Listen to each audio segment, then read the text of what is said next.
Nous ouvrons cette édition avec la décision du grand jury de Ferguson, dans le Missouri, aux États-Unis. Celle-ci concerne le meurtre par le policier d'un adolescent noir, Michael Brown, au mois d'août dernier. Elle a suscité une vague d'indignation et des manifestations qui ont dégénéré dans la violence. Reportage.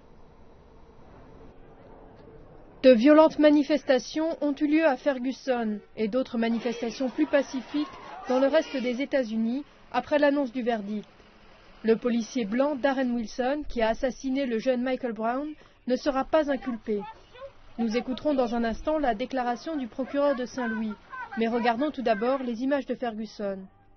Les manifestants ont cassé des vitres, envoyé des cailloux et des bouteilles sur la police et incendié 2 véhicules de police. Des vols ont également été signalés. La police a répondu à la foule en colère avec des bombes lacrymogènes et des bombes de fumée. Ailleurs, les manifestations étaient plus calmes, mais les Américains ont tenu à exprimer leur colère. À New York, les manifestants ont bravé la circulation à Times Square, chantant des slogans comme « Les vies des Noirs comptent ».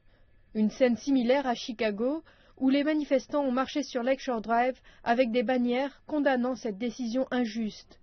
Les responsables de l'application de la loi de Saint-Louis avaient anticipé cela, mais ont déclaré que la décision était basée sur l'évaluation des preuves par le jury.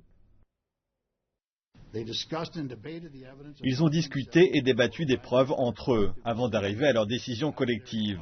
Après une revue épuisante des preuves, le grand jury a délibéré durant 2 jours et a pris sa décision finale. Ils ont déterminé qu'il n'y avait aucune raison probante de retenir aucune charge contre l'officier Darren Wilson et ont rejeté les 5 plaintes déposées. Le procureur de Saint-Louis, Robert McCulloch, a annoncé la décision du grand jury de ne pas inculper l'officier de police Darren Wilson, qui a abattu par balle le jeune Michael Brown, 18 ans et non armé, en pleine rue, dans la banlieue Saint-Louis de Ferguson, le 9 août. Ce meurtre avait provoqué d'importantes tensions raciales. D'après Robert McCulloch, le jury a pris sa décision après avoir évalué des preuves selon lesquelles Darren Wilson aurait agi en état de légitime défense. Lors d'une déclaration suivant le verdict du grand jury, le président Barack Obama a demandé aux manifestants de Ferguson de réagir pacifiquement à la décision du jury.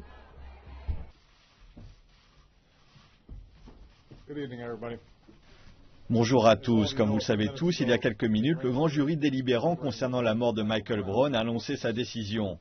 Notre pays s'est bâti en état de droit. Nous devons donc accepter que cette décision revenait au grand jury.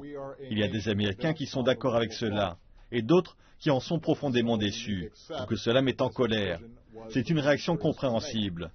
Mais je rejoins les parents de Michael pour demander à toute personne qui souhaite contester cette décision de le faire pacifiquement.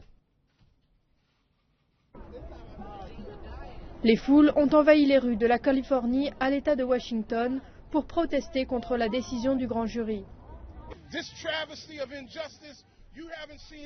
Cela révèle l'injustice, et vous n'avez encore rien vu. Ils réduisent au silence le meurtre de nos fils dans les rues des États-Unis.